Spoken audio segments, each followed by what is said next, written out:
Hello. Hello. Hello. Nice to see you all. It's nice to be in a room, isn't it, where everyone's not on their phone. It's an achievement in itself these days, isn't it? Over Christmas, I'm sick of just being around people. People you don't expect to be on their phones, like your auntie in her 70s, like a teenager. It's like, you should be knitting. My auntie's 78. She told me recently she got this text offer, right, that said, you are eligible for a singles vacation. She was like, hello. Still got it. Off to Ibiza. Popped her glasses on, read it again, realised it actually said, you are eligible for a shingles vaccination. Oh, took the wind out of her sails.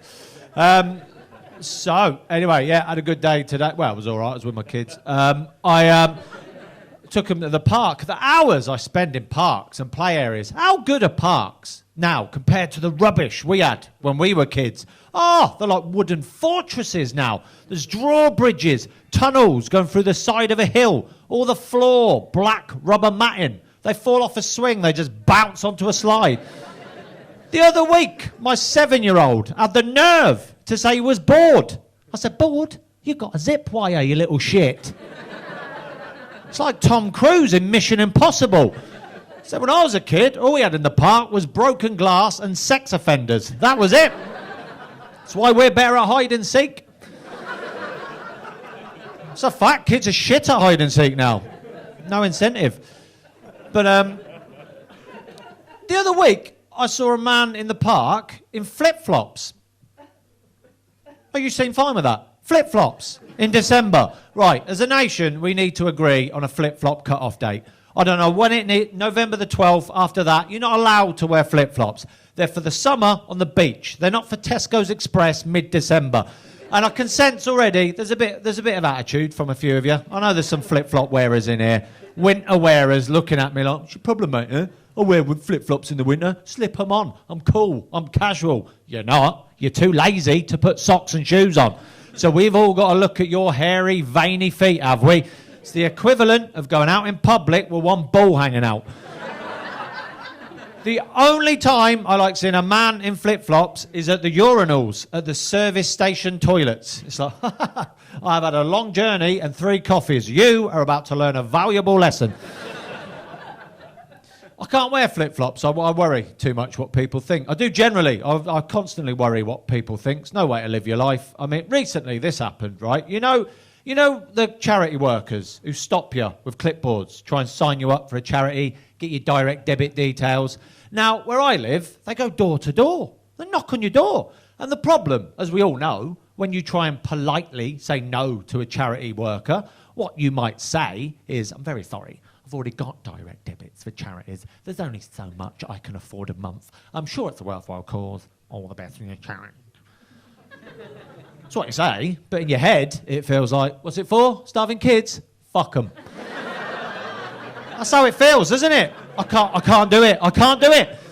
I saw them outside circling. I thought, I can't handle this, right? I won't answer the door. Not answering the door. Not proud of it. Sat on the sofa, right? You can see the front door through an archway. It's there, right? He rings the bell. So I pulled the face to make me invisible. I went. He knocked. I thought, this bloke's good, right? You know what he did then? Clearly he'd been ignored all day. He was getting bored. Honestly, right? He tried the door handle. Yes, I had unlocked the door. The door swung open. He's suddenly in my house. Sat on the sofa. We just stared at each other. Both trying to figure out who is in the wrong. All I could think to say was, I'm not in. And to his eternal credit, he said, I'll come back later when you're home. Oh, I don't know why I worry so much what people think. It's no way to live. You know, constantly negative. My first thought is always negative, right? This sums it up. About a year ago, I was driving home from a gig, right? I get puncture. I'm in the middle of nowhere, pitch black, puncture, right? I'm at the side of the road, in a ditch, dual carriageway, no hard shoulder, in a ditch with a puncture. Trying to get the wheel off, right, with a metal X thing. Won't fit on the wheel nuts. I thought, they've given me the wrong one. So I had to ring the RAC like a child, like, hello, yeah, I can't do it. Can you send an adult? Can you send someone who listened when they were shown this? So I'm stood there. Suddenly, car goes flying past, stops about 200 metres up the dual carriageway, then starts reversing the wrong way up a dual carriageway towards me.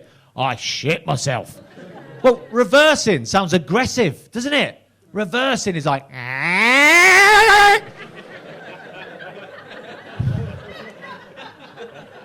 These two massive blokes get out, like 6'4", huge blokes, get out of the car, look at me, middle of nowhere and go, what we got here then? I was like, puncher. They're like, right, we'll get that sorted. Start fixing my car. Turns out, right, some wheel nuts on cars have these little plastic caps on them. That's why the Metal X thing wouldn't fit on them. That felt good.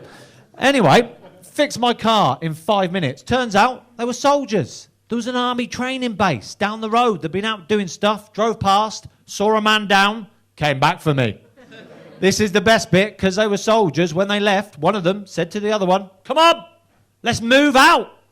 Oh, it's like it was a manoeuvre. Isn't it tragic? My first thought was negative, though. Why couldn't I have thought, these lovely men have stopped to help? No, my first thought as I got out of the car, well, clearly, I'm going to be killed. I am going to be bummed, then killed. I'll be honest, my next thought was, well, if I'm going to be killed, might as well get bummed. You might as well. Try something new just before you die. Then my worry was, what if I really liked it? I'd be like, bollocks, could have been doing that my whole life. Seems a shame now. Bugger. Anyway, I'm on tour. I'm on tour this year. Next month, I'm here next month. So if you'd like to see me, 21st of Feb. Hopefully see you there. Thanks for listening. You have a good night. Cheers.